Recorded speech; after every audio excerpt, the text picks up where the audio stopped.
Bonjour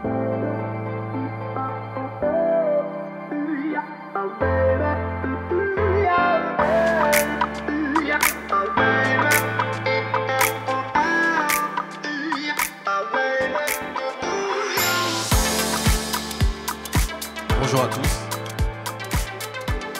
On vous remercie d'être là avec nous. Donc aujourd'hui, on va démarrer avec la première table ronde qui concerne la situation des PHV, donc des personnes handicapées en situation de handicap vieillissante dans la Caraïbe.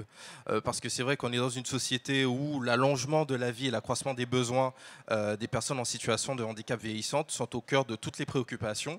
Et on verra dans cette table ronde aujourd'hui les défis uniques auxquels sont confrontées les personnes qui résident et qui habitent sur les îles de l'Arc-Antillais. Donc je suis ravi aujourd'hui d'être accompagné de 3 personnes qui sont expertes dans le domaine et qui pourront nous éclairer sur les différents aspects de cette problématique. Donc là, Michaëlle Auvarbery, qui est directrice des Ailes des Anges, qui apporte aide et soutien aux personnes pour garder le maintien à domicile. Elle est aussi directrice du pôle aide et appui aux aidants au sein d'OVE Caraïbes. Vous avez ici monsieur Didier Vitchak, qui est directeur de territoire et qui dirige aussi les masses des îles du Nord, donc les premières masses des îles du Nord, donc à Saint-Martin, à Saint-Barthélemy.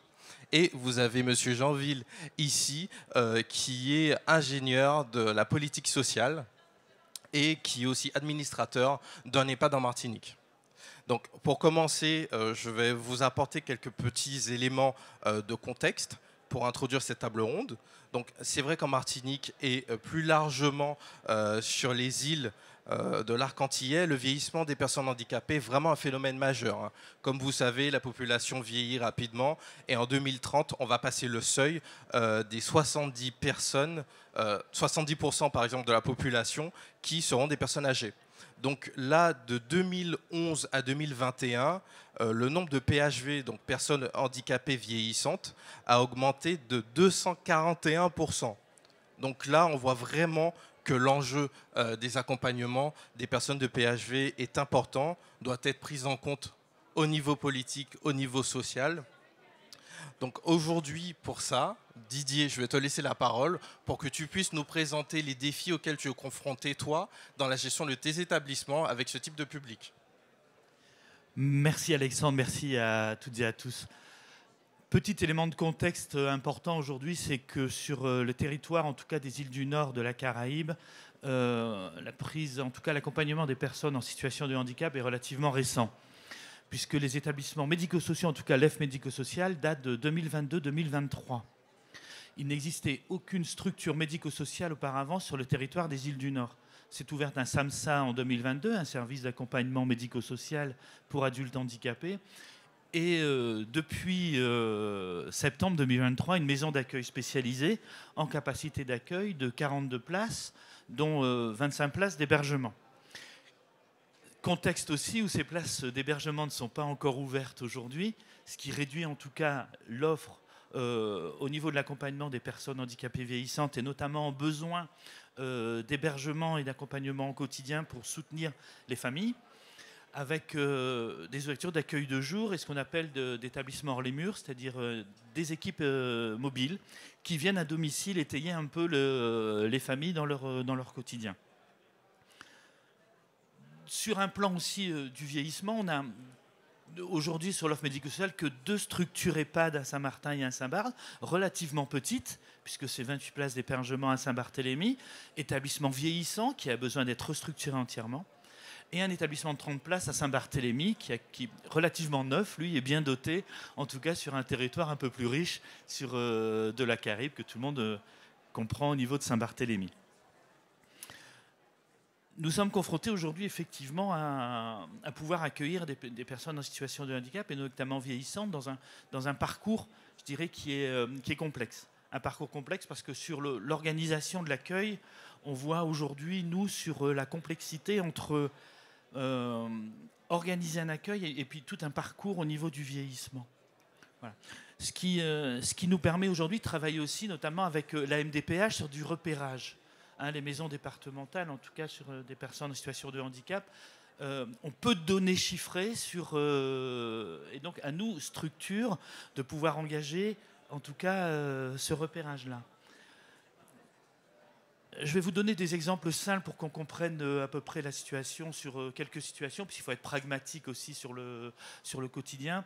On a aujourd'hui des personnes atteintes de trisomie 21 qui ont 54 ans. Je vais donner un exemple particulier pour que vous compreniez, qui n'a pas de solution à domicile puisqu'il est seul au monde. La famille est décédée. Donc il y a eu un accueil en EHPAD à 54 ans. Alors généralement l'accueil en EHPAD est de 60 ans, mais il y a eu une modulation en tout cas de l'accompagnement de l'offre pour une personne en EHPAD.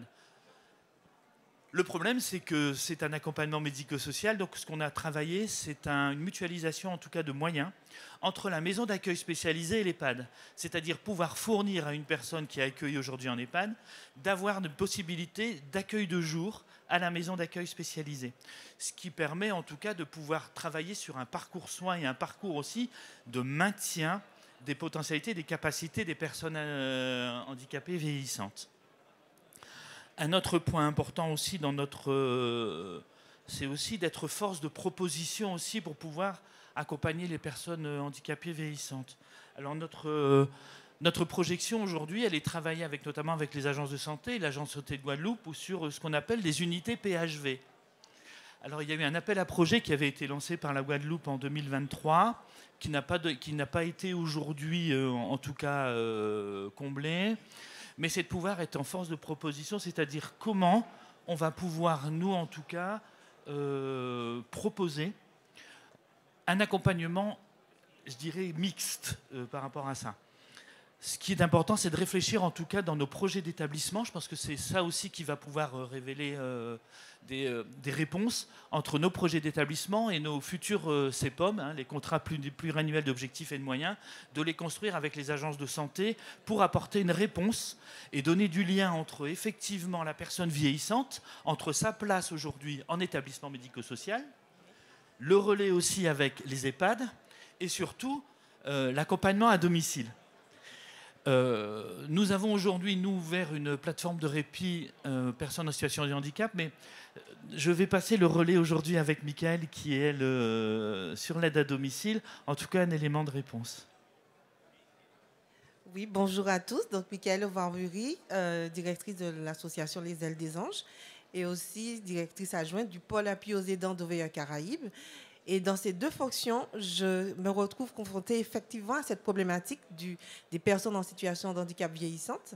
Pourquoi? Vous avez des personnes en situation de handicap qui ont vieilli, comme il disait M. Wizak, la trisomie 21. Nous avons à les prendre en charge. Pourquoi? Parce que c'était du domicile.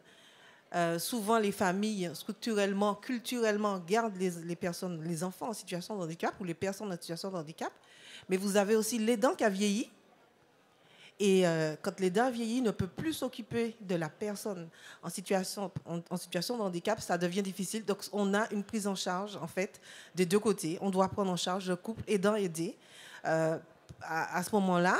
Et ce qui se développe, c'est nous, à monter en compétences. Il faut que le personnel monte en compétences, de la formation, mais c'est aussi une autre façon de voir la prise en charge à domicile parce qu'on doit intégrer du matériel médical. Ce sont des besoins de soins complexes. On ne peut pas donner un auxiliaire de vie à une prise en charge complète d'une personne en situation de handicap vieillissante. Ça dépend du handicap. Donc, il faut, par exemple, des lève-personnes, donc une formation sur le matériel médical, une formation aussi sur la complexité quand c'est du handicap mental. Ce n'est pas la même chose. Donc, elles ont été formées aussi sur l'autisme. Elles ont été formées aussi sur la trisomie 21 quand il vieillit, le trisomique 21 développe la maladie d'Alzheimer, donc c'est une démence plus, avec des comportements différents. Par exemple, vous avez des cris, des crises d'épilepsie. Donc voilà, c'est une vraie montée en compétence de nos auxiliaires de vie, mais de nous-mêmes aussi, et de la prise en charge à domicile va évoluer, mais aussi l'aidant. Donc, on est obligé, à ce moment-là, de proposer des solutions aussi pour les aidants dans les plateformes de répit. Et donc, nous avons fait monter notre plateforme de répit au volet PAPH. Donc, nous étions de prime abord une plateforme de répit pour les personnes âgées, mais nous sommes devenus une plateforme de répit qui prend aussi les aidants des personnes en situation de handicap parce qu'il y avait un besoin. Les personnes en situation de handicap développent des démences qu'on ne connaissait pas, qu'on apprend à connaître. Et donc, les aidants, nous devons aussi les aider à soutenir, leur aider. Et ce n'est pas évident, il faut se former, il faut aussi comprendre pourquoi les dents ne peuvent plus. Parce que nous avons eu malheureusement des cas où, cause d'épuisement, nous nous sommes retrouvés à prendre en charge une personne en situation de handicap parce que les dents étaient totalement épuisées et même internées en hôpital psychiatrique. Donc c'est vraiment un sujet à prendre en compte et on demande aux politiques publiques de nous aider justement parce que structurellement, nos personnes en situation de handicap restent à la maison, sont prises en charge par les parents. Voilà. Donc, merci beaucoup, Michael, pour ces éclairages sur l'importance du soutien aux aidants. C'est vrai qu'on voit clairement que le maintien à domicile est une solution qui est privilégiée, puisque la culture familiale sur nos territoires ultramarins joue un rôle très très important. C'est vrai qu'on a toujours eu l'habitude de se dire les enfants restent au chevet des parents et vieillissent à la maison. Après, c'est vrai qu'on est en 2024 aujourd'hui et que cette cellule, cette culture familiale est en train de changer. Et change beaucoup d'ailleurs. Donc, c'est vrai, maintien à domicile, c'est vrai, aide et soutien aux aidants, mais on a quand même des personnes, des PHV, qui ne peuvent plus rester à domicile, donc qui sont en établissement. Donc là, on va donner la parole à M. Jeanville, qui va vraiment nous expliquer comment ça se passe en structure, comment sont accompagnés les PHV, par exemple, dans les EHPAD. Merci Alexandre. Je vais répondre bien évidemment à la question, mais je voudrais revenir sur quelques éléments contextuels. Déjà pour dire que si nous sommes aujourd'hui en train de parler de façon spécifique de la problématique des personnes handicapées vieillissantes, c'est que dans notre pays, on a deux dispositifs pour prendre en charge le handicap. Ce n'est pas le cas de tous les pays, notamment en Allemagne, selon la nature de l'handicap. Ce que l'handicap vienne de l'âge, donc c'est des personnes âgées ou... voilà. Je dis ça et ce n'est pas anodin parce que ça explique en partie pourquoi à un moment, nos deux mondes se rencontrent, devraient se rencontrer et ne se rencontrent pas. Donc des problèmes de coordination. Ça, c'est la première chose, la première réflexion. Alors, tout ça pour dire qu'il y a également des réflexions en cours pour dire que ces deux prises en charge ne sont pas normales et qu'à terme, il devrait avoir une prise en charge unique. Mais ça, c'est un autre débat. S'agissant maintenant aussi de cette prise en charge des personnes âgées vieillissantes, ça ne nous est pas spécifique dans la Caraïbe, puisque ça se produit aussi sur le territoire hexagonal. En revanche, ce qui nous est tout à fait spécifique, c'est en nombre, puisqu'il y a la focale qui a été donnée sur les îles du Nord. Pour ce qui est de la Martinique, nous connaissons 73 000 personnes qui sont en situation de handicap, dont plus de 50% ont plus de 50 ans. Donc ça veut dire que nous avons cette problématique quantitative et qualitative à prendre en compte. Voilà pour un petit peu planter le décor. Et Alexandre, je n'ai pas oublié ta question qui était de dire, mais en EHPAD, qu'est-ce que vous faites pour ce type de public ? Il en est de la prise en charge des personnes handicapées vieillissantes, comme il en est de la prise en charge, je dirais, des personnes qui souffrent de troubles psychiatriques. À savoir qu'aujourd'hui, les EHPAD ne sont pas outillés en nombre de places et outillés aussi en termes de formation pour prendre en charge ce public-là. Mais je veux dire, c'est vrai pour nous, comme c'est vrai pour le territoire hexagonal. À la différence près, je pense que ça a été dit, mais ça mérite d'être rappelé, là aussi c'est une différenciation très forte par rapport à l'Hexagone. Il y a beaucoup plus de personnes en situation de handicap qui vivent à domicile qu'en institution. puisque une des caractéristiques de notre territoire, c'est d'avoir une inadéquation entre l'offre et les besoins. Et ce n'est pas neutre, et ça fait le lien d'ailleurs avec la problématique des aidants. Qui dit plus de personnes à domicile, dit une implication plus forte des aidants et dit une implication plus forte des familles. D'où, et là je réponds donc directement à la question, non, les EHPAD aujourd'hui, c'est un vrai sujet, nous ne savons pas faire. Les familles frappent à notre porte pour prendre en charge ces personnes, mais nous n'avons pas d'unité comme il existe dans l'EHPAD où je suis, une unité de renforcement, une IHR, pardon, dédiée aux personnes qui ont des troubles cognitifs particuliers. Ça n'existe pas, le pendant n'existe pas au niveau du handicap.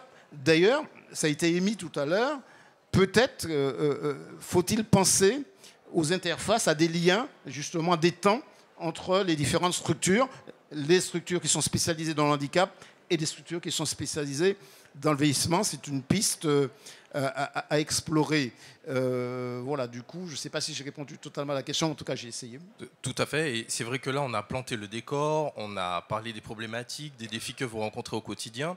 Donc pour conclure rapidement, on va aller vers les innovations et la manière dont les choses sont gérées, parce qu'effectivement aujourd'hui, ce qu'il faut, il ne faut pas subir le vieillissement de la population massive qu'on aura d'ici quelques années, qui est déjà en train de se faire, hein. Donc là, on doit faire preuve de créativité, on doit innover en permanence pour proposer des solutions innovantes qui ne sont pas encore, par exemple, inscrites dans les textes ou qui ne sont pas encore déployées par les politiques. Donc là, je vais vous laisser tour à tour discuter et échanger sur ce que vous faites. Rapidement, au niveau de la Silver Economy, ce qui est très intéressant, et nous, on remercie les équipes de la Silver Eco de nous laisser aussi échanger sur ce qui se passe chez nous, et surtout pour inviter à toutes les personnes qui sont ici, qui ont des solutions innovantes, qui ont un discours, une approche intéressante, de se rapprocher de nous, parce qu'effectivement, nous, le vieillissement de la population nous impacte déjà et devient très problématique.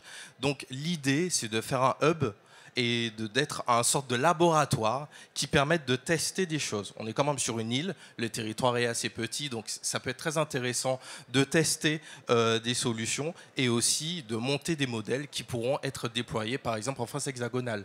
Donc, Michael, rapidement, je te laisse mettre en exergue certains partenariats, certaines innovations que tu arrives à mettre en place pour garantir le maintien à domicile et surtout pour permettre d'accompagner les aidants qui sont vraiment en souffrance. Oui, tout à fait, Alexandre. Effectivement, donc nous aussi, les Ailes des Anges, lauréat Silver Eco 2022, avec l'habitat à domicile. Donc nous avons mis en place des habitats inclusifs 24 heures sur 24, avec des intervenants formés, avec un référent de l'habitat inclusif. Et ce qui est effectivement subissant cette montée de besoins des personnes en situation de handicap vieillissante, nous avons allié dans une maison handicap et vieillissement. Donc vous avez une maison où vous avez 3 personnes en situation de handicap, dont un handicap lourd et puis 2 trisomies. Et on s'est rendu compte que ça fonctionnait, que ça se passait très bien. Alors effectivement, le fait d'être en réseau, et on va le dire, je le dis aujourd'hui parce que je suis très heureuse de faire partie de OVA Caraïbes, cet apport nous a permis de monter en compétences parce qu'eux étaient déjà spécialisés dans le handicap et nous ont apporté la technicité pour prendre en charge ces personnes en situation de handicap vieillissant où on ne savait pas encore faire. Franchement, je vous le dis, à domicile en Martinique, le handicap n'était pas vraiment... On n'avait pas la formation pour ça. Donc, grâce à eux, on a monté en technicité, en compétences, puisque nos intervenantes, maintenant, peuvent prendre en charge une personne autiste, une personne trisomique ou un handicap lourd parce qu'on a eu la formation sur le polyhandicap. Donc, en fait, c'est créer, si vous voulez, de l'innovation, aussi du réseautage. De mise en commun de compétences et qui nous permettent d'avoir une réponse. On a par exemple la psychologue de la plateforme de répit qui peut intervenir pour les habitats inclusifs. Donc c'est très important pour nous. En fait, c'est de l'innovation plus, mais aussi de l'innovation technologique, puisque M. Doubel qui est présent développe le numérique à OVA Caraïbes et nous propose des solutions qui nous permettent aussi, à nous aussi, de proposer aux personnes en situation de handicap, comme on a des verres connectés, enfin voilà, toute autre chose. Et en fait, je pense que la réponse vient de l'innovation, de nous-mêmes, à apporter des innovations, à effectivement expérimenter sur notre territoire d'autres innovations pour aller plus vite.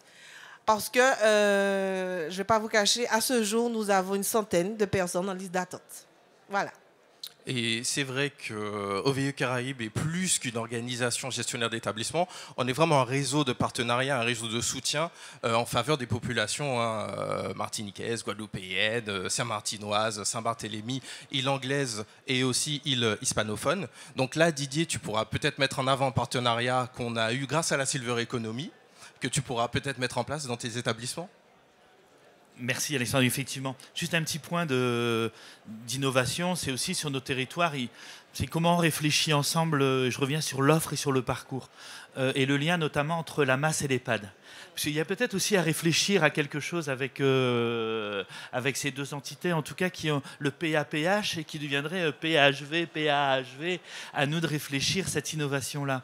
Et c'est vrai qu'aujourd'hui, nous, on travaille un partenariat spécifique avec l'EHPAD parce que c'est aussi comment, dans un accompagnement en masse, c'est des accompagnements lourds où il y a besoin d'une tierce personne permanente, où les ratios d'encadrement sont assez élevés et qui sont différents en EHPAD avec ce vieillissement et ce handicap qui existe aussi en EHPAD.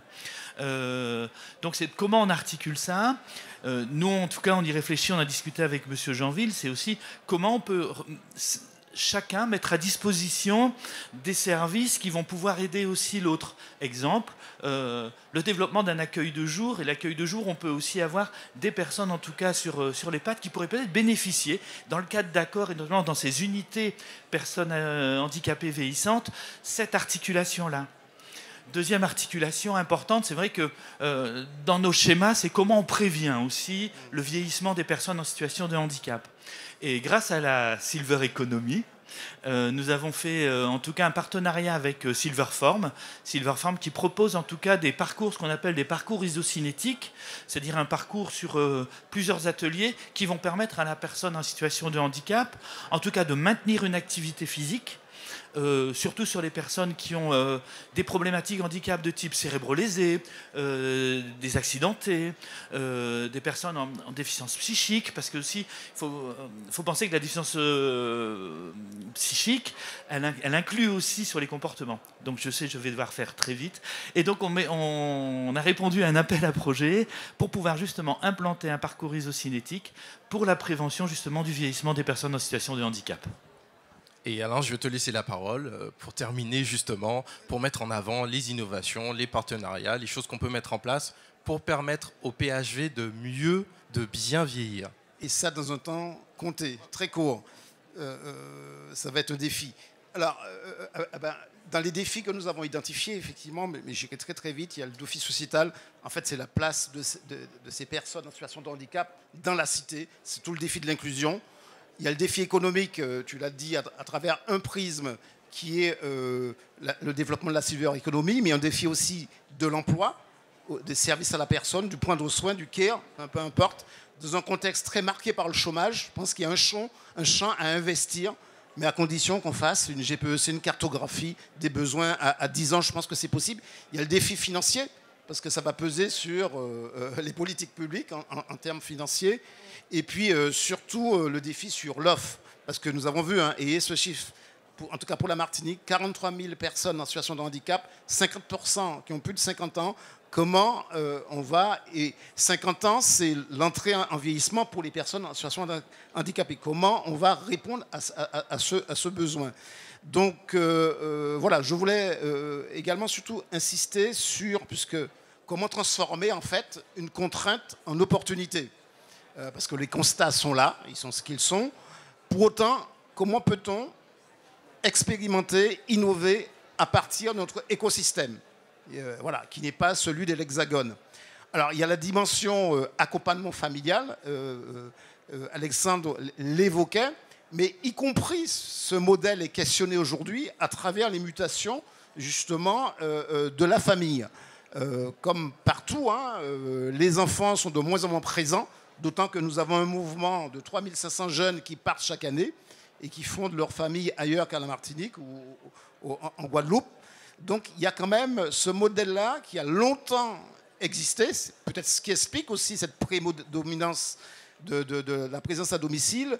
Et il va demeurer, bien évidemment. Mais à mon avis, il ne peut plus être l'élément constitutif d'une prise en charge solidaire.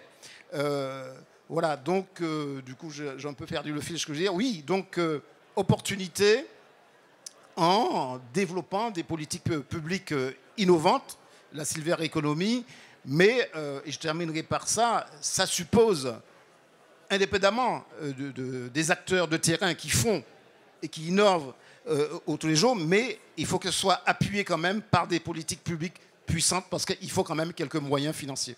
Voilà ce que je voulais dire en conclusion. Donc pour terminer, parce que c'est vrai on pourrait dire plein de choses sur des heures et des heures, c'est juste remercier tous ceux qui sont venus se rapprocher de nous pour écouter. On peut poursuivre le débat sur notre stand qui est juste là-bas, sur le stand OVE Caraïbes tout jeune qui est au fond. Et on a une petite surprise après la pause déjeuner. Voilà. Un petit mot pour la fin, chacun d'entre vous? Oui, les Antilles, la Martinique, la Guadeloupe, c'est Martin, c'est Barthélemy. C'est vrai, il y a du soleil, 24 heures sur 24, 365 jours sur 365 jours, mais aussi on va développer le bien vieillir. Voilà. Moi, je terminerai par la Caraïbe, c'est un territoire d'innovation et un laboratoire aussi d'expérimentation. Et en tout cas, merci à tous d'être là. Et si vous voulez participer à ce territoire et ce laboratoire, vous êtes les bienvenus à OVE Caraïbes. Mon rêve serait que nos territoires soient labellisés, non pas comme uniquement île touristique, belle plage, soleil cocotier, tous les clichés, mais comme des territoires d'excellence dans l'accompagnement des personnes en perte d'autonomie. Je pense que ça pourrait être aussi un visa d'entrée important.